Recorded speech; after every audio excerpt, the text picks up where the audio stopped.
현장 최고위원회의는 단순한 회의가 아니라 대한민국의 새로운 성장 동력과 국가 균형 발전의 미래를 함께 열어가고 있는 대전, 세종, 충청 지역의 비전을 다지는 뜻깊은 자리입니다. 대전, 세종, 충청은 우리나라 산업화의 기반이자 과학기술 발전을 선도해온 중추적인 지역입니다. 국가 행정의 중심이며 안보면에서도 가장 중요한 거점으로 자리 잡고 있습니다. 그러나 수도권 집중 심화로 인해 대전, 세종, 충청권의 잠재력이 충분히 발휘되지 못하고 있는 것도 현실입니다. 특히 저출산과 고령화로 인해 충청권 면 단위 지역의 인구가 빠르게 감소하고 있습니다.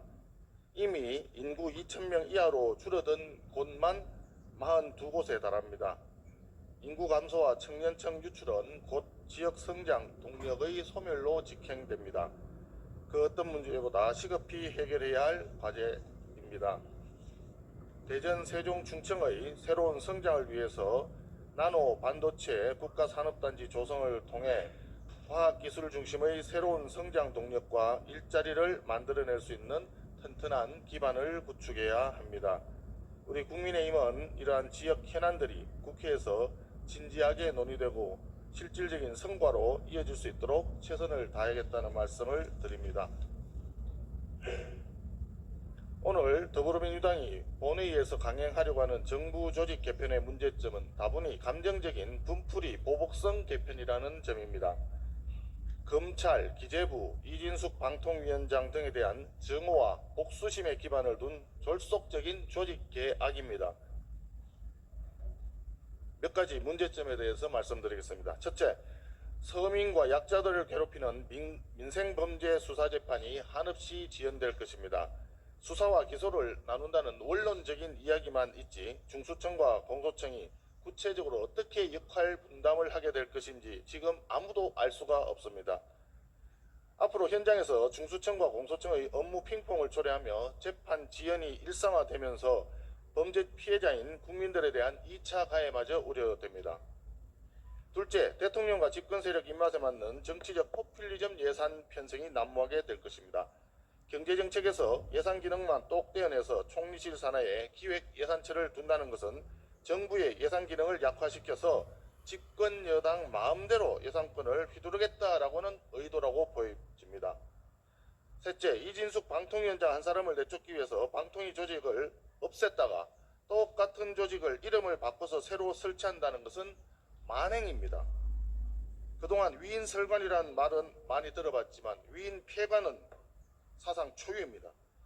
넷째, 금융감독기관이 재경부, 금감위, 금감원, 금융소비자보호원까지 총 4개로 4분 오열되면서 옥상옥 감독 체계가 우려되면서 금융시장 혼란이 야기될 것이라는 전문가들 지적이 많습니다. 다섯째, 젠더 갈등 조장 책임이 큰 여성가족부를 폐지하기는커녕 도리어 성평등 가족부로 확대하면서 헌법상 나와 있는 양성평등 개념을 부정하고 성평등 개념을 공식화시킴에 따라 사회적 갈등이 더욱 증폭될 우려가 많습니다. 여섯째, 국가 전망이 걸린 에너지 산업, 특히 원전 산업을 환경 담당 부처에 옮기는 것은 우리 에너지 산업 경쟁력을 훼손할 것입니다.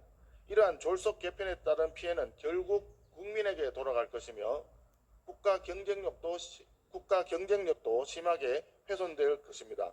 그렇기 때문에 여러 전문가들, 현장 공무원들, 그리고 국민들의 의견을 수렴하고 논의해서 신중하게 결정해야 하는 것이 정부조직 개편인 것입니다.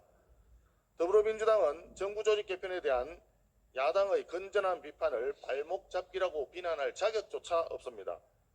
더불어민주당이 과거 야당이었을 때 전임 정부의 핵심 공약이었던 여성가족부 폐지를 끝까지 발목 잡고 못하게 만들었습니다. 저출산 대응을 위한 인구전략기획부 신설도 일절 협조해주지 않았던 전례가 있습니다. 국민의힘은 더불어민주당처럼 반대를 위한 반대가 아니라 합리적인 문제 제기를 하는 것입니다. 그래서 국민의힘은 오늘부터 정부 조직 개악 사법에 대한 필리버스터로 국민들께 그 부당성을 알릴 것입니다. 더불어민주당이 정부 조직 개악을 빨리 밀어붙이기 위해 무쟁점 민생 법안 처리를 후일로 미룬다는 이야기도 있습니다. 더불어민주당이 자신 있다면 꼼수 쓰지 말고 정정당당하게 임하시기 바랍니다.